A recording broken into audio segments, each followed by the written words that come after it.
All right, Shalom. First and foremost, I want to give all honor, glory, and praise to Yahweh, Bahashem, Yahweh Shai, Bahashem, Rakak, Kwadash. Double honors to the elders of Great Millstone, and peace and salutations to the brothers that are doing this work in truth and sincerity. And we're going to jump right into the lesson. This is Sirach 18 and 20.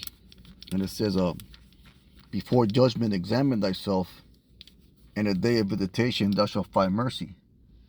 So you should know when you're going off. You should know when you fucking up.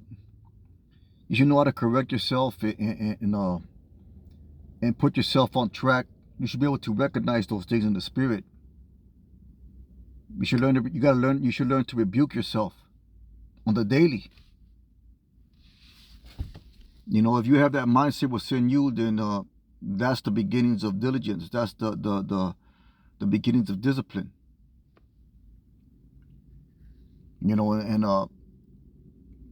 Because the scripture says that Satan seeks about as a roaring lion, seeking whom may devour. So you gotta be on watch, man. You gotta understand that this is a spiritual warfare, and we are under constant attack by the enemy.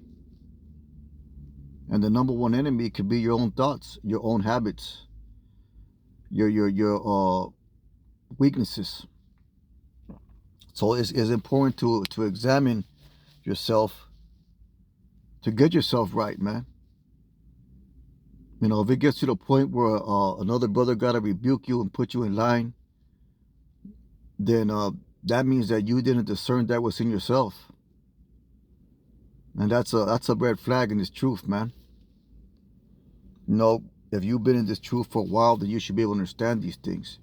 And what happens is a man will try to don't get too complacent and comfortable in positions in the truth, not understanding or knowing that these things can be taken away from you in a heartbeat by the Most High, if he sees so fit.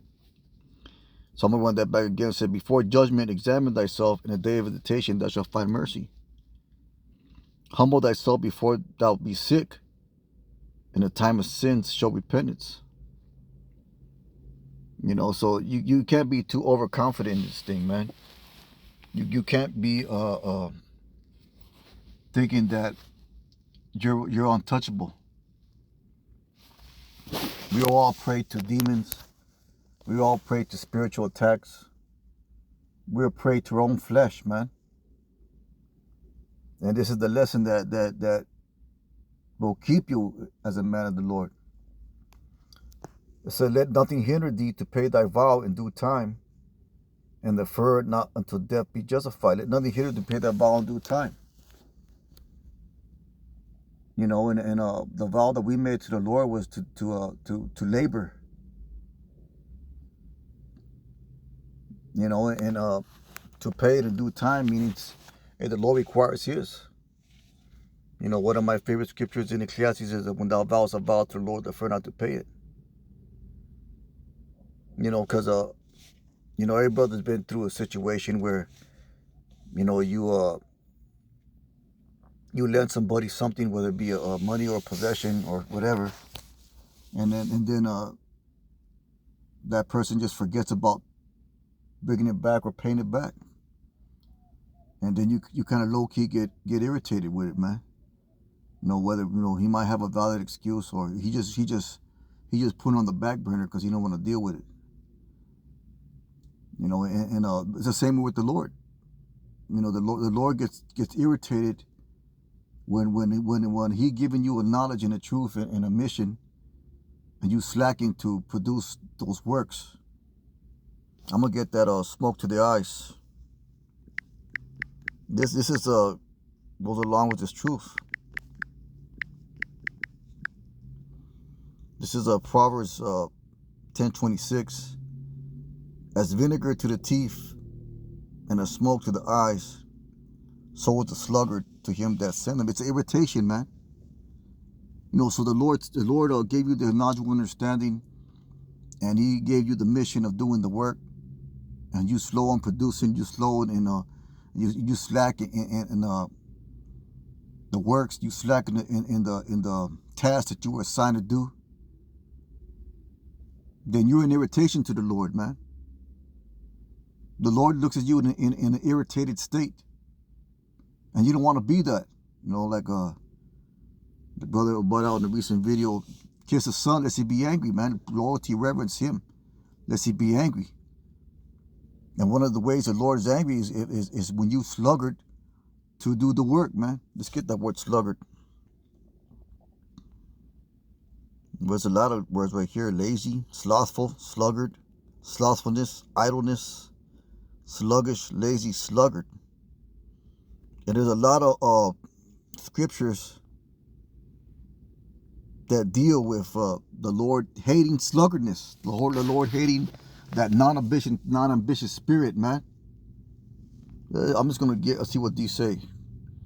It said, the way of the slothful man is the hedge of thorns, but the way of the righteous is made plain. So the righteous man is not going to be sluggard or slothful.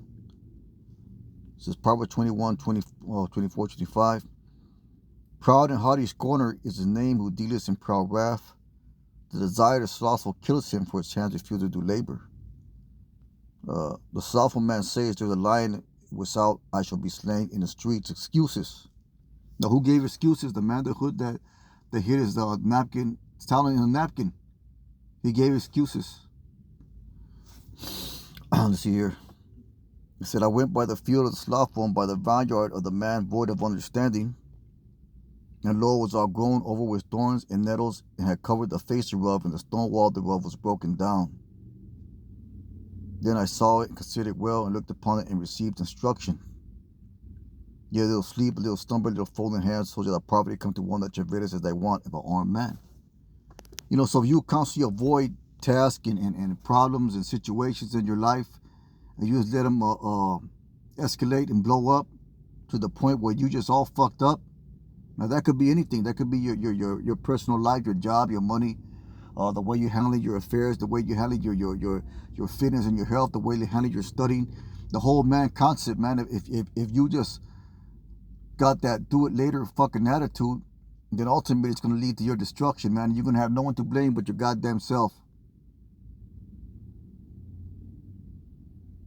And then you're going to be at the point where you're trying to get all this help, and you're in a bad situation, and you expecting everybody to help you out, man. You know, and then you're being a burden. You're not an asset. It says yet a little sleep, a little slumber, a little folding hands of sleep. So sorry that poverty come as one that travaileth in a want, as an armed man. So let's go ahead and get these other scriptures concerning Salak.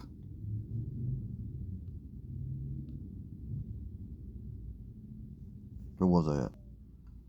Proverbs 26, I'll start at verse 14. As a door turneth upon his hinges, so does a slothful upon his bed. The slothful hideth his hands in his bosom, it grieveth him to bring it again to his mouth. So it's that procrastination spirit, man. And as you can see, we'll just get them all. Go to the ant of circles to the ways be wife, have no overseer and ruler. Having no guide, overseer, ruler, provides the meat in the summer and gathers food in the harvest. You know, we just read that, man. So, you know, there's many scriptures that deal with that subject. That's why we read in Sirach in the 25th judgment. Judge yourself. Examine yourself before judgment. Let's get 1 Corinthians 11:28. And I'm speaking to myself first and foremost, man. You know, there's always you can't say that you got nothing to work on within your personal life, because there's always something to work on. There's always something that you can do better, that you can be better at. You know, the process is never ending. Every brother has weaknesses and shortcomings, and those must be addressed, man, within yourself. This is 1 Corinthians 11:28. But let a man examine himself, so let him eat of that bread and drink of that cup. That's speaking of the Passover. You know, but you got to examine yourself whether you're worthy to partake in this truth. If you have the gratefulness to the Lord, and how do you show your gratefulness? By doing the work. That's how we show our gratefulness. Apostle Ramla said that in a video I heard a long time ago. We show our gratefulness by doing the work. It says, for he that eateth and drinketh unworthily eateth and drinketh damnation to himself, not discerning the Lord's body. Because you got to remember, you're a part of the body. You're a part of this church. And every member has a function and a responsibility towards it. It says, for this cause many are weak and sickly among you, and many sleep. And if you ain't doing that, then you're causing a sickness and weakness within the body. Like I said, you're being a burden, not an asset. You're a sick, ill part of the body. And ultimately, the Lord gets rid of those men. It says, for we would judge ourselves, we should not be judged. And that's the key right there. For we would judge ourselves, we will not be judged. Let's get Galatians 6:3. This is Galatians 6:3, and it says, for a man thinketh himself to be something, getting too confident, getting too comfortable, thinking that he got it figured out, when he has nothing to deceive himself. But let every man prove his own work, and then shall he have rejoiced in himself alone and not another. For every man shall bear his own burden. You're responsible for yourself, man. When that time comes, when you find yourself back into a corner and you on the shit end of the stick, ultimately there's no one to blame but yourself, man. And like I said, I'm talking to myself first and foremost. I know I ain't perfect. And it's through the Spirit that we make videos to the Spirit, man. Whatever the Lord gives us in for our videos, it's all through the Spirit, man. It's all important things that can be conveyed. And if you have the mind state to receive and to walk in the Spirit, so you don't get blocked by the trappings of the flesh, then the Lord will deal with you, man. The Lord will deal with you. He'll show you what your wrongs are. He'll show you where you're going off at. But if you're proud and you think you got it all, and you think that no one can tell you nothing, that's when you're not be able to receive those exhortations, those corrections, whether it be a video you heard or from brothers or from anybody else, or for your own self even. Those are things to be mindful about. So let's get Matthew 7:2. Matthew 7:2, and it says, for what judgment ye judge, ye shall be judged. And what is the point? For what measure ye meet, is be measured to you again. And why beholdest thou the mote in thy brother's eye, pointing fingers, or this brother this brother that, and considerest not the beam that's in thine own eye? Or how would I say to thy brother, let me put out the mote out thine eye, behold, the beam is in thine own eye? Thou hypocrite, first cast out the beam of thine own eye. Hey, unfuck yourself first, man. Unfuck yourself. That was a saying that they had in the Marine Corps. They would say that all the time. They would be like, unfuck yourself. They see you all jacked up or whatever, or not doing some shit correctly or right, or you just on some weak shit. They would tell, hey, unfuck yourself. Like, get your shit together type deal, man. Says, thou hypocrite, first count the beam of thine own eye, then shalt see clearly to cast out the mote out thy brother's eye. So, we all, we need to be, and that's another thing, man. You got to be willing to accept correction and rebuke and reproof. So when the apostles bring out a video of warning and telling brothers to get right, hey, take heed of that, because ultimately that's the Lord talking, man. That's the Lord speaking. The Lord speaks to the elders and apostles. So let's get Mark 4:24. And we'll close it out.